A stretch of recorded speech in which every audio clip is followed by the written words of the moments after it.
आप सभी को गुड मॉर्निंग। आज के क्लास विज्ञान से है और मैं विज्ञान से टॉप 10 ऑब्जेक्टिव प्रश्न लेकर आया हूं, जिसमें से प्रत्येक क्वेश्चन के लिए 4 ऑप्शन दूंगा। उसमें से एक ऑप्शन सही होगा और साथ ही मैं उनका आंसर भी बताते चलूँगा। लेकिन वीडियो के अंत में मैं एक ऐसा प्रश्न दूंगा जिसका जवाब आप लोग खुद कमेंट में लिख कर भेजेंगे, ठीक है। तो चलिए वीडियो को शुरू करते हैं। इससे पहले आप लोग यदि इस चैनल पे नए हैं तो इस चैनल को सब्सक्राइब कर लीजिए और इस वीडियो को लाइक कर लीजिए, ठीक है। तो आप लोग के लिए पहला प्रश्न है, निम्नांकित में कौन विद्युत का सुचालक है? निम्नांकित में कौन विद्युत का सुचालक है? A iodine, B graphite, C sulphur, D हीरा। इन चारों में जो आपको सही लग रहा है वो आप लोग चुन लीजिए। तो इसका सही जवाब मैं बताता हूँ। सही जवाब है बी ग्रेफाइट। इसको बहुत लोगों ने सही कर लिया होगा। चलिए दूसरा प्रश्न है, वक्रता त्रिज्या 1 मीटर के अवतल दर्पण की फोकस दूरी होगी। वक्रता त्रिज्या 1 मीटर के अवतल दर्पण की फोकस दूरी होगी। ए 50 mm, बी 50 सेंटीमीटर, सी 50 मीटर, डी इनमें कोई नहीं। तो ये बहुत ही आसान क्वेश्चन है, इसको लगभग सभी लोग सही कर लेंगे। तो इसका सही जवाब है बी 50 सेंटीमीटर, क्योंकि वक्रता त्रिज्या का आधा फोकस दूरी होता है। तो 1 मीटर का आधा क्या होगा? 50 सेंटीमीटर। तो बी सही है इसका। चलिए अगला प्रश्न, विद्युत धारा उत्पन्न करने की युक्ति है।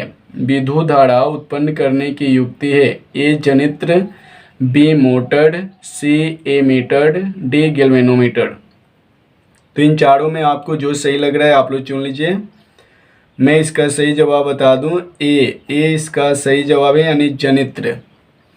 अगला प्रश्न, ऊर्जा का पारंपरिक स्रोत है। ऊर्जा का पारंपरिक स्रोत है। ए पवन ऊर्जा, बी सौर ऊर्जा, डी कोयला, सी कोयला, डी बायोगैस।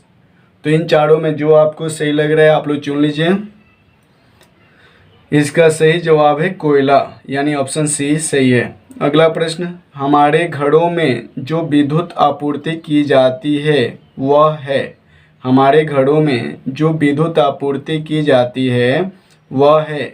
ए 220 वोल्ट दिष्ट धारा, बी 12 वोल्ट दिष्ट धारा, सी 220 वोल्ट प्रत्यावर्ती धारा, डी 12 वोल्ट प्रत्यावर्ती धारा।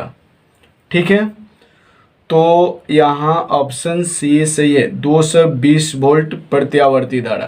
प्रत्यावर्ती धारा का मतलब होता है एसी, ठीक है, यानी हमारे घरों में जो करंट आता है वो एसी होता है, जिसको हिंदी में प्रत्यावर्ती धारा कहते हैं। ठीक है, अगला प्रश्न, जस्ता की परमाणु संख्या है। जस्ता की परमाणु संख्या है। ए 24, बी 28, सी 29, डी 30। तो इसमें सही ऑप्शन है डी, यानी 30 सही है। अगला प्रश्न, आवर्त सारणी के शून्य समूह का तत्व है। आवर्त सारणी के शून्य समूह का तत्व है। ए क्लोरीन, बी, देखिए यहाँ संकेत दिया हुआ है, ACl, BH, CHA, DNA, यानी कि आप इस चारों में जो सही समझ रहे हैं उसको टिक कर लीजिए। मैं इसका सही जवाब दूं कि ऑप्शन सी सही है, यानी हीलियम। He से क्या होता है? हीलियम। हीलियम इसका सही जवाब है। अगला प्रश्न, हमारे शरीर का pH मान क्या है? हमारे शरीर का pH मान क्या है? ए 2 से 3, बी 5 से 7, सी 7 से 7.8 और डी 9.1 से 9.5।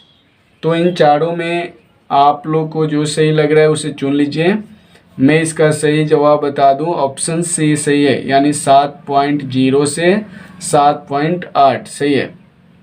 अगला प्रश्न है, अयस्क के उपस्थित अपद्रव कहलाते हैं। अयस्कों में उपस्थित अपद्रव कहलाते हैं। ए खनिज, बी धातुमल, सी गैंग, डी इनमें से कोई नहीं। तो इन चारों में आपको जो सही लग रहा है वो चुन लीजिए। मैं इसका सही जवाब बता दूं तो ऑप्शन सी सही है, गैंग। इसका आंसर गैंग होगा। अगला प्रश्न, प्राकृत में मुक्त अवस्था में पाई जाने वाली धातु है। प्राकृत में मुक्त अवस्था में पाई जाने वाली धातु है। ए जिंक, बी सोना, सी लोहा, डी तांबा। तो इन चारों में आपको कौन सा सही लग रहा है उससे आप लोग चुनिए।